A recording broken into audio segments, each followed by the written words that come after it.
The final main character in Cayce's story of the Trojan War is not included in any mythological or historical account. It was Cayce himself, in a past life as Xenon, a Trojan soldier. In Cayce's dream of the battle between Achilles and Hector, his perspective as eyewitness was that of a gatekeeper observing the events. In a series of readings that discussed his past life as Xenon, Cayce learned that he had been a student, chemist, sculptor, and artisan prior to the conflict. When the war began, he was essentially drafted into the Trojan army against his will and assigned to guard one of the mighty gates protecting the city. Archaeological surveys of the Troy site indicate that the city was probably divided into at least two major sections. An upper area on the hill was uncovered by Heinrich Schliemann, whose excavations indicated an enclosed urban area large enough for a palace and other royal buildings as described in legend, but not as large as the full city described by Homer and others. Excavations in the 1990s solved the riddle by uncovering a much larger walled portion of the city below the stately hill. Both the upper and lower walled areas had gates, making for the daunting defenses that held off the Greek army for a decade. Based on how Cayce's version of the action played out, Xenon was probably assigned to one of the lower, outer gates on the periphery of the city, and he was not alone in his duties as gatekeeper.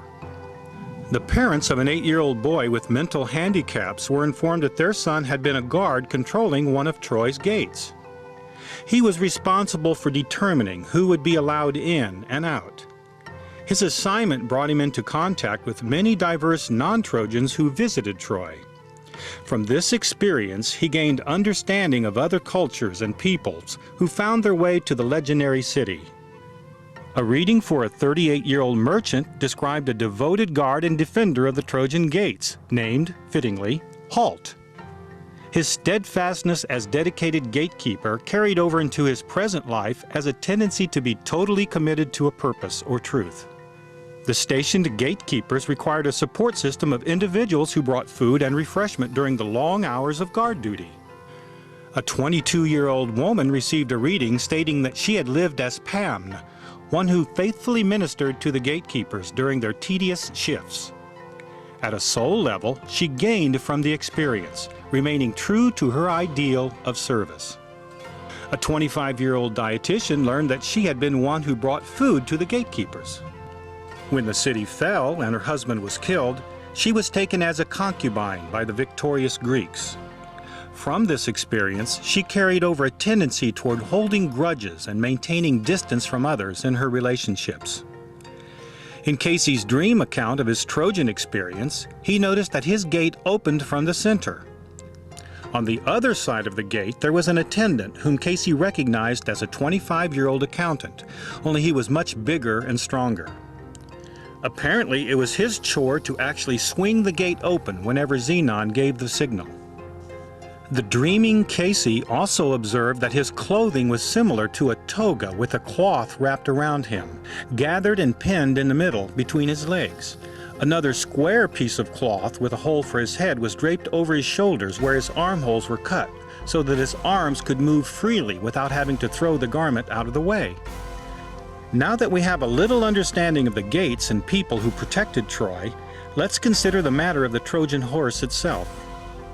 Historical sources suggest that a large wooden horse was built, placed in front of the city, and apparently abandoned as the Greek ships sailed away. A spy was left behind who convinced the Trojans that the horse was built to appease gods or goddesses who were angry at the Greeks. This would explain why the Trojans were reluctant to destroy it and turn divine wrath upon themselves. Although the readings do not credit anyone in particular with the idea of the horse, Cayce did give several readings for key individuals who designed, engineered, and constructed it. It appears that following the death of Hector, uncertainty gripped the besieged Trojans and rebellions broke out. A 20-year-old man was told that he had lived as a Greek named Ulan, who sought to take advantage of the rebellions by matching wits with his Trojan counterparts. He helped plan the ways and means for getting the horse rolled through the city gate. Understandably, he carried over into his present life a fascination in reading about or discussing the legendary horse. A 35-year-old construction worker received a reading stating that he had been Kahalan, a Greek who was the main architect and builder of the horse. Unfortunately for him, he died during the storming of the city and didn't get to witness the final victory and total triumph of his creation. A reading for a 36-year-old shirt manufacturer stated that he had lived as Parcia, a Trojan that fell under the spell of Achilles and collaborated with the Greeks in the construction of the horse.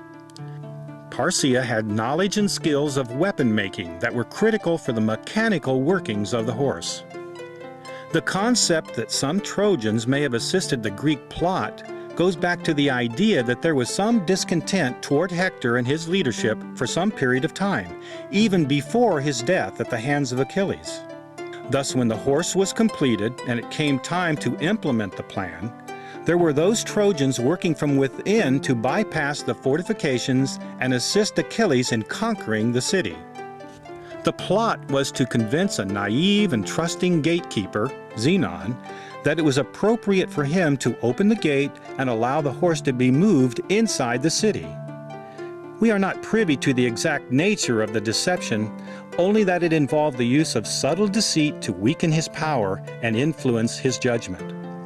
The readings seem to suggest that one of the reasons why Xenon was assigned to guard the gate was that he had some psychic or intuitive abilities that were useful in that duty. In a reading given to explain to Cayce how he could have fallen so badly in his past life as Xenon after his previous achievements as an Egyptian high priest and a Persian wise man, he was told that he had trusted too much in himself and lost his connection with the divine, which was the real source of his power. Actually, the failure as Xenon shouldn't come as a great surprise. During the earlier past life as Ra-Ta, high priest in Egypt, he was just as gullible when he fell hook, line, and sinker for a deception that got him banished from Egypt. Once Xenon's outer gate had been breached by the wooden horse and its hidden soldiers, the small group of invaders were able to easily find their way through the city and inner fortifications because they had a map provided by a sympathetic Trojan. An 18-year-old student received a reading stating that she had been the companion of an assistant gatekeeper when she made drawings of the layout of the city, including key fortifications. With this military intelligence, Achilles' covert forces could strike like commandos with astonishing timing and efficiency. The planning of the raid included another line of attack to breach the inner gates to the royal palace itself. One of the aides of Prince Paris, abductor of Helen and brother of the fallen Hector, had been recruited to assist the Greek invaders.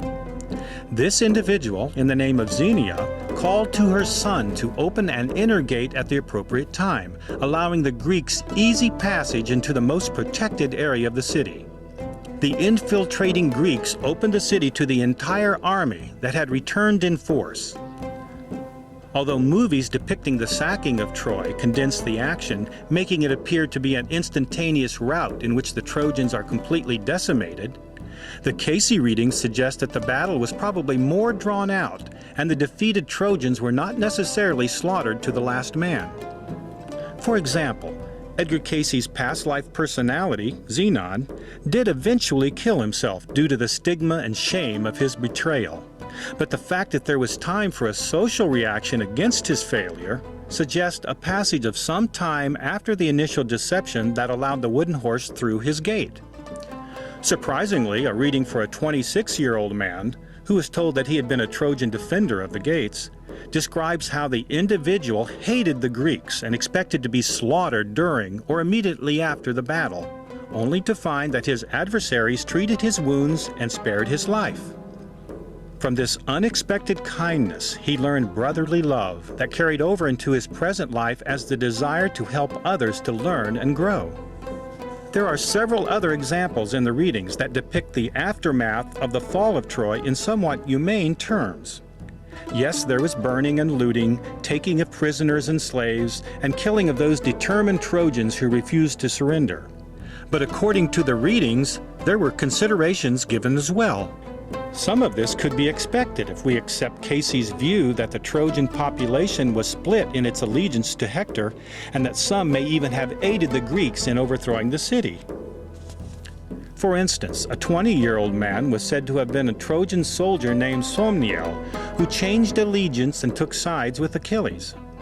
After the city fell, this Trojan was rewarded by being appointed to a position of power, a reward that he abused by becoming overbearing toward his fellow Trojans.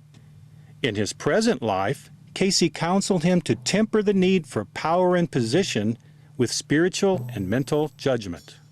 A 22-year-old journalist was told that he had lived as a Trojan named Ioncon, a member of a gatekeeper's house who had long life in Crete after the war. On Crete, he was a counselor who was responsible for the creating of sculptures, yet to be found, that depict the historical events surrounding the Trojan Wars. Just as a mighty gate swings upon its hinges, so does the story of the fall of Troy pivot on the character of Xenon, Cayce's past life as a Trojan gatekeeper. For the fall of Troy was the fall of the soul entity that became Edgar Cayce. From this experience, Cayce carried over a tendency of self-condemnation, requiring that he be purified and rejuvenated in his present life by the simple method of living life itself. Think no evil, speak no evil, hear no evil.